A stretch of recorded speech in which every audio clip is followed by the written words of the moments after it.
Бүх хүнд баатар хэрэгтэй байдаг. Би баатар биш. Тэр бол дүр. Би тэр дүрд орсон. Би тэр хүн биш.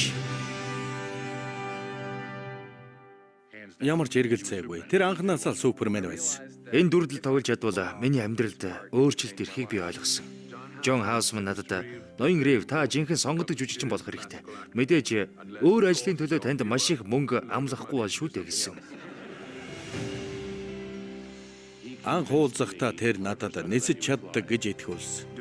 Аавынд очихоор дандаа бие бэлдрийн зүйлс хийн. Дугуй унах, хөл бөмбөг тоглох, цанаар гулгах. Энэ мөчийг санаад аваад.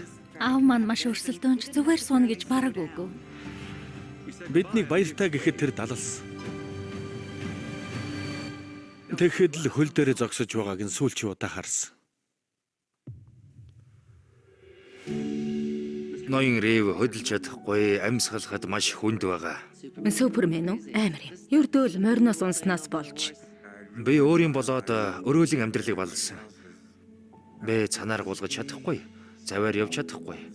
Үелдээ бөмбөг дамжуулж тоглож чадахгүй. Даанага инхрийлж чадахгүй. Би явсан дээр баг. Ээж нисээд л ороод ирсэн. Би чамд хайртай гэд хашгираад л байсан. Араас нь миний амийг аварсан гайхалтай үгсээ хэлсэн юм. Чи хിവэрэл байгаа. Би чамд хайртай гэж. Робин тэр хоёр бол нийцтэй сайн найзууд. Робин ч бас бүхэл амьдралынхаа туршид өөрийн гэсэн зовлонтой. Миний бодлоор царай төрөх гаднаа хэвэн байдаг ч тэд шаналлыг мэддэг байсан. Крис Андман галзуу юм шиг тэмцэж байгаа. Үн чанараа алдалгүй ингэж тэмцэж чаддаг хүн итгэл найдвар төрүүлдэг юм. Би тэрнийг мэдэрч байгаа ч тэр намайг мэдрэхгүй нь хэцүү байдаг. Ээжийн минь ч хувьд бас юу алдснаа мэдэж байх там байсан байх. Таны мэддэг хүн. Бэ зөвхөн өөрийнхөө төлөө биш. Ижил нөхцөлд байгаа бүх хүний төлөө ямар нэгэн зүйл хийх ёстой юм шиг санагддаг байсан. Таны мэддэггүй дүү. Супермен тэрэгцэртээ олон нийтийн өмнө гарна гэдэг асар их сэтгэлийн тэнхээ гэж бодож байна. Тусламж ирж яваа.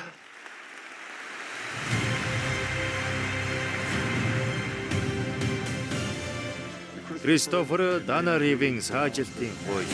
Та итгэх бол Хүмүүсээ тэрний ачаараа алхаж байна. баатар байдагт. Баатар гэж хэм бэ? Үр дүнг нь бодохгүйгээр зоригтой үйлдэл хийдэг хүнийг хэлнэ гэж би урд нь хариулдаг байсан юм.